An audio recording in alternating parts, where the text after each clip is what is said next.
ආවුෂ බොහෝ වේවා මගේ යාළුවෝ සියලු දෙනාටම සෝභාදාම YouTube channel එකට ඕගොල්ලෝ සියලු දෙනාම සාදරයෙන් පිළිගන්නවා.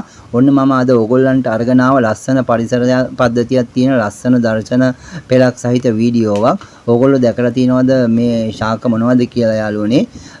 මේවට කියන්නේ කුඹුක් කියලා.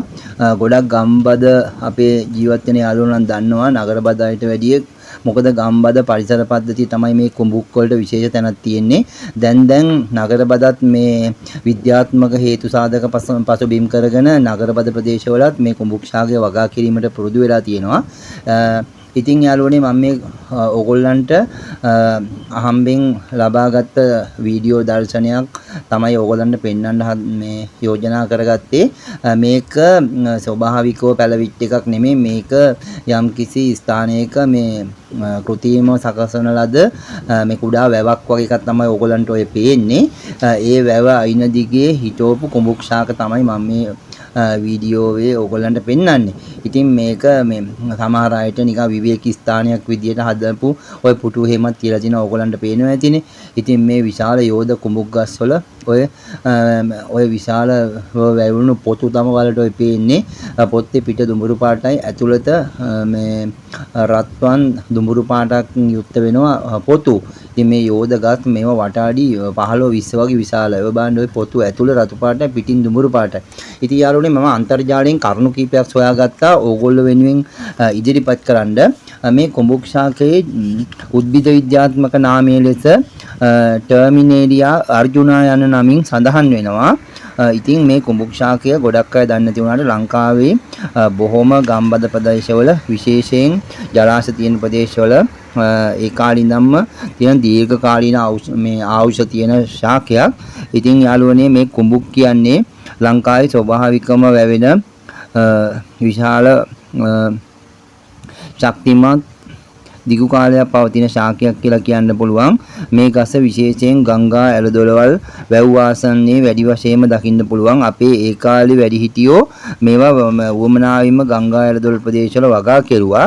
ඉතින් මේවා විශේෂයෙන්ම ලංකාවේ මධ්‍යම පළාතේ සහ පහළ උෂ්ණත්ව පවතින කලාපවල තමයි ගොඩාක්ම පවතින්නේ. ඒ වගේ විශේෂයෙන්ම වියලි කලාපයේ ගංගා ඇලදොල වලත් මේක පවතිනවා. ඉතින් ගංගාවල ඉවුරු ආරක්ෂා කිරීමේ අරමුණින් ගොඩාක් වෙලාවට කුඹුක් ශාකය වගා කරනවා. විශේෂයෙන් වැව් වල එහෙම වැව් කණ්ඩි ගලවගෙන යන එක වළක්වන්න වැව් වටේට මේ කුඹුක් ශාක වගා කරනවා. ඉතින් මේ කුඹුක් ශාකය අඩි 60ක් 80ක් පමණ උසින් වර්ධනය වෙනවා. ඒ වගේම කොළ ටිකක් පළල දිගයි.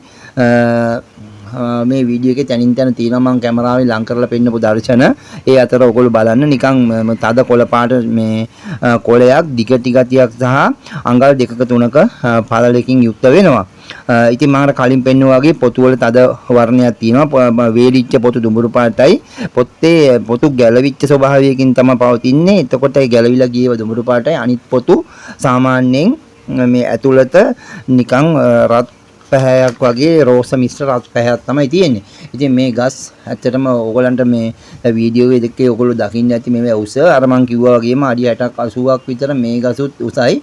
සාමාන්‍ය මේවා අවුරුදු යාළුවනේ 100ක් විතර ආයුෂ තියෙන බොහොම වටිනා ශාකයක්. ඉතින් මේවා ගෙඩි වල තියෙනවා නිකන් මේ පියාපත් වගේ හැඩයක්. නිකන් ඒ ගෙඩි වල නිකන් අර මේ නිකන් අර හුලඟට ගහගෙන යන්න වගේ නිකන් ගතියකින් යුක්ත වෙන මට මේ ගස් වල ගෙඩි නම් පෙන්වන්න හම්බුන්නේ. අපි බලමු අන්තර්ජාලයෙන් ලබා ගන්න පුළුවන් අවස්ථාවක් තිබුණොත් මම ෆොටෝ එකක් දාන්නම් වීඩියෝ එක අතරතුර. ඉතින් ඒ වගේ පොත්තේ තියෙනවා යම් කිසි මේ පොත්තේ නෙමෙයි ඒ ගෙඩි වල තියෙනවා මේ පොතු වගේ ස්වභාවයක්. ඉතින් ඒ වගේ ගොඩාක් ප්‍රයෝජනවත් වෙන ශාකයක් තමයි මේ කුඹුක් කියන්නේ. ඉතින් ඒ වගේම තමයි මේ කුඹුක් ගස් වලින් ගොඩක් වෙලාවට ආයුර්වේදයේදී මේ ඔය අධිරුධිර පීඩනය සහ හෘද රෝග සඳහා භාවිතා වෙනවා කියලා සඳහන් වෙනවා.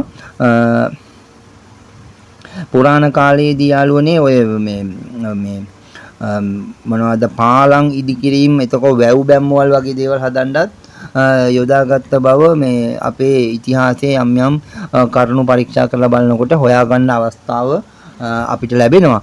ඉතින් ඒ වගේම මේ ශාකයේ වැදගත්ම මේ ගති ලක්ෂණය තමයි යාළුවනේ මේක වසර 100කට වඩා ආයුෂ තියෙන ශාකයක්. වර්ධන වේගය මධ්‍යස්ථ ප්‍රමාණයෙන් තමයි සිද්ධ වෙන්නේ.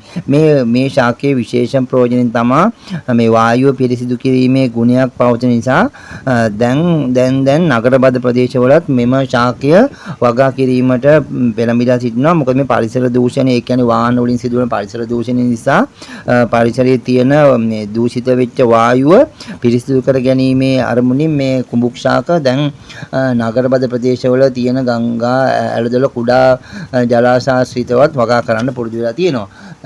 ඉතින් මේ දර්ශනය මම හම්බෙන් ලබාගත් එකක්. ඕගොල්ලන්ගේ ප්‍රයෝජන සඳහා මෙන්න බලන්න මේ කොළ ලං කරලා ගත්ත දර්ශනයක් මේ තියෙන්නේ. ඉතින් මේවා මේ දිගටි වගේම පොඩි ඝනකමින් තියෙන යුක්ත ශාකයක්. මේ විදිහට තමයි යාළුවනි ඉතින් මේ වීඩියෝ එක ඔයගොල්ලන්ට මම කරගත්තේ. මේක ඉතින් හැබැයි මේ නිර්මාණය කරපු එක ස්වභාවිකව වෙච්ච එකක් නෙමෙයි.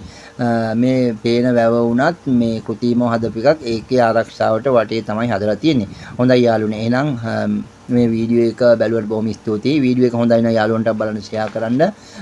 ඒ වගේම ලයික් එකක් දාන්න, මොනවා හරි අහන්න, මට වඩා මීට වඩා දන්න හොඳ දේවල් තියෙනවා නම් කමෙන්ට් සෙක්ෂන් එකේ කමෙන්ට් එකක් දාන්න කියලාත් ඕගොල්ලන්ගෙන් ආදරෙන් ඉල්ලා සිටිනවා. හොඳයි යාළුවනේ. එහෙනම් ආයෙත් දවසක මේ වගේ වටිනා කියන වීඩියෝ එකක් අරගෙන එන්නම්. මම අමල් සේනාරත්න. ඕගොල්ලෝ සියලු දෙනාටම සුබ දවසක්.